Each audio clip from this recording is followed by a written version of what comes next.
Hi, my name is Nicole Jacobs, and I'm the Domestic Abuse Commissioner for England and Wales, and I'm really pleased to be addressing the Resolve ASB conference today.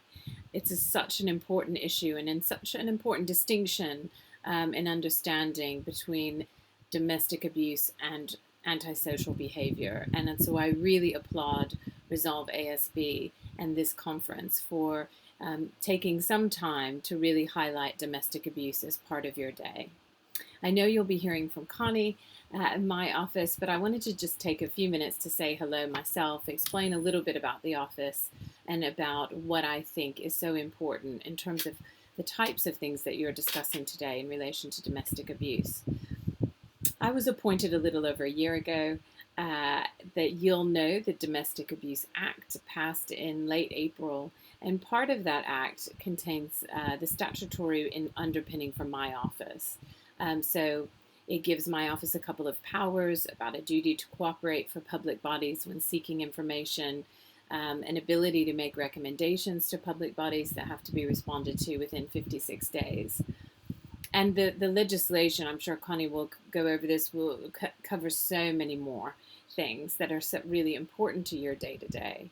The reason why the office is needed is really that our systems in many ways lag behind our current thinking about domestic abuse. And our responses and our services that we have in place are really not fit for standard yet. We've come a long way in the 20-some years that I've worked in this area, but we still have a far way to go. We have services that differ from area to area. That makes it hard for your day-to-day when you're trying to reach out and create partnerships with domestic abuse specialists and charities. It's very well worth doing now. Don't wait until we have all of those issues resolved.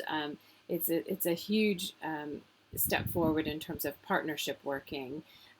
But what we need to do is, in relation to those services and across the board in housing, health, community-based services, in all of the places, our criminal justice system, our family courts, all of the places where people will go for help and support or to address domestic abuse, we tend to lag behind in terms of having best practice, common practice. We have some great ways that we're learning to work and learning to think about these issues, but we have so much more to do in terms of making sure that people are really getting what they need in relation to domestic abuse. Before I was appointed, I worked at an organization called Standing Together Against Domestic Violence, and we did a lot of work within housing. And I hope you're aware of it. They were one of the partners of the Domestic Abuse Housing Alliance, which is really about driving really excellent practice within housing provision. And I know some ASB Resolve members are part of are seeking or have sought DAHA accreditation, and I really applaud you for doing that. It's a really particular accreditation that's been developed really specifically for housing. It's fit for purpose. It really drives excellent performance, and I would applaud anyone who's doing it and be encouraging anyone who is thinking about doing it to get involved and put it on your to-do list. One of the reasons why I feel so strongly about this is when I was at Standing Together, I chaired domestic homicide reviews. And one of the domestic homicide reviews that I chaired had this issue in it. So a young woman who was a sole tenant was subject to domestic abuse with a small child. And her neighbors often complained about noise from the property. And the housing officer, not really understanding the context of the whole situation, really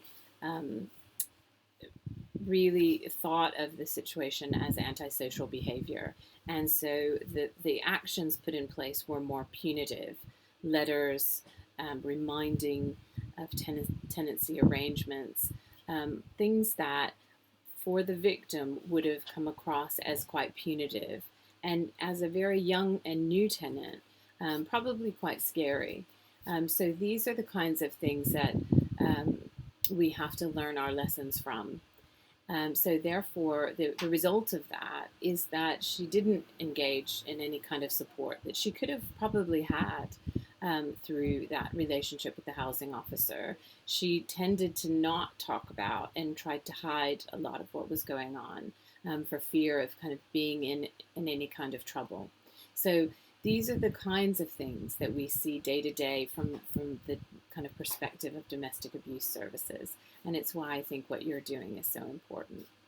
So I wish you the very best of the conference today. I think you have some amazing speakers I've spotted on your list today, and I hope that it's been useful just to hear a few minutes of, from me, just to introduce myself. Please be in touch with my office, with Connie, who you'll meet today. And really reach out to us at the Domestic Abuse Commissioner's Office with your ideas, your thoughts about how your practice can improve, or what in your day-to-day life would improve if we used our role and our powers to best effect. So thank you very much for the opportunity to say hello to you, and thank you for everything you're doing to really distinguish and do very well in both areas of your work in relation to both antisocial behavior and domestic abuse. I understand these things are really complicated, and I understand it asks a lot of you as frontline professionals and managers and leaders in this area.